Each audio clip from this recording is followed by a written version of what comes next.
खबर इस वक्त आपके चैनल पर आ रही है कि 17 जून को इस पूरे मामले की साजिश रची गई थी।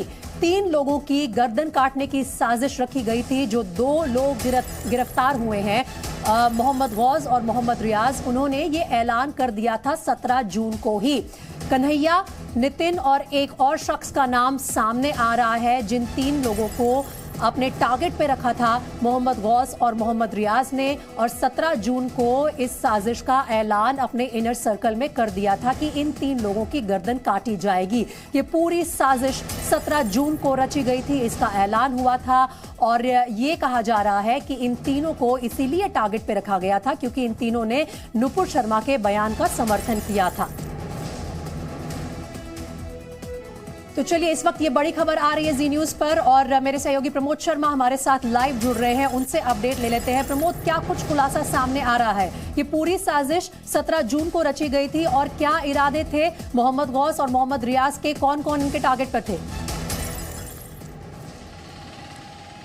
जी बिल्कुल, दरअसल जब से नुपुर शर्मा ने ये विवादित बयान दिया था उसके बाद से ही पूरे देश भर में जब धरना प्रदर्शन हो रहे थे तो उदयपुर में भी जो है हज़ारों की संख्या में लोग जो है मुस्लिम कम्युनिटी के लोग यहाँ पर आए थे और कलेक्ट्रेट ऑफिस में एक ज्ञापन दिया था।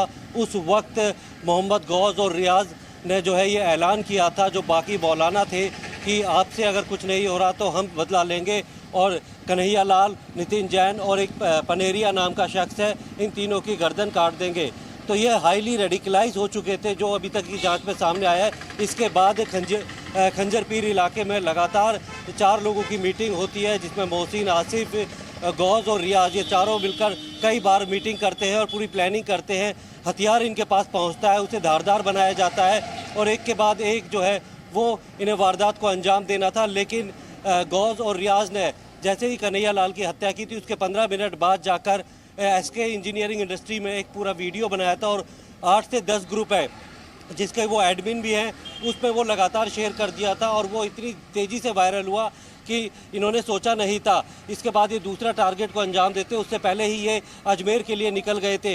लेकिन बाद में जो इनकी सूचना पुलिस को मिल गई थी, उनको रास्ते में ही गिरफ्तार कर लिया गया था। पूछताछ में कोई पछतावा आखिर तक इनको नहीं था। इनको लगता था इन्होंने जो किया ये अपनी कौम के लिए बहुत बड़ा काम किया है और लोग हमेशा इसको याद करेंगे। एक तरह से पोस्टर बॉय बनना चाहते थे और इन्होंने पहले ही ऐलान किया था कि धरना प्रदर्शन और ज्ञापन देने से कुछ नहीं होगा। प्रमोद, जो बात सामने आ रही है वो ये है कि मोहम्मद गौस और मोहम्मद रियाज कट्टरपंथी सोच के पोस्टर बॉय बनना चाहते थे। 8 से 10 साल से ये एक स्लीपर सेल को एक्टिवेट कर रहे थे, खुद तो रेडिकलाइज थे और बाकी लोगों को भी इन्फ्लुएंस कर रहे थे। जो 2 नाम और सामने आए हैं, नितिन और एक और शख्स जिन्हें धमकी देने की बात की गई है, जिन्हें टारगेट पर रखा था इन दोनों ने, उनका क्या स्टेटस है? क्या पुलिस ने उन दोनों को सुरक्षा दी है?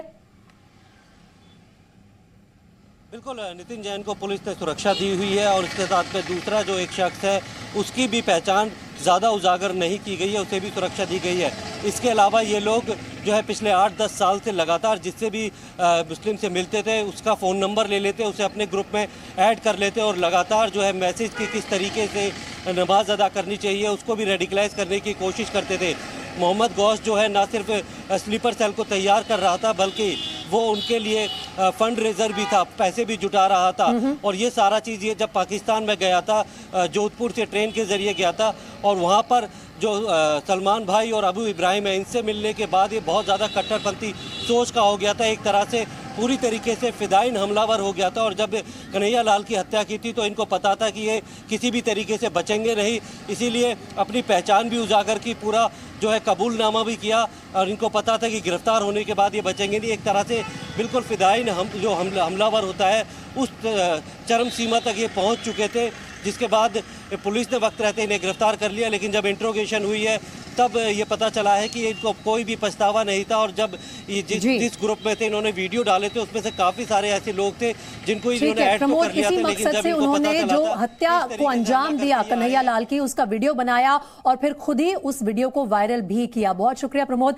आपने जो ये तमाम जानकारी हमें बताई।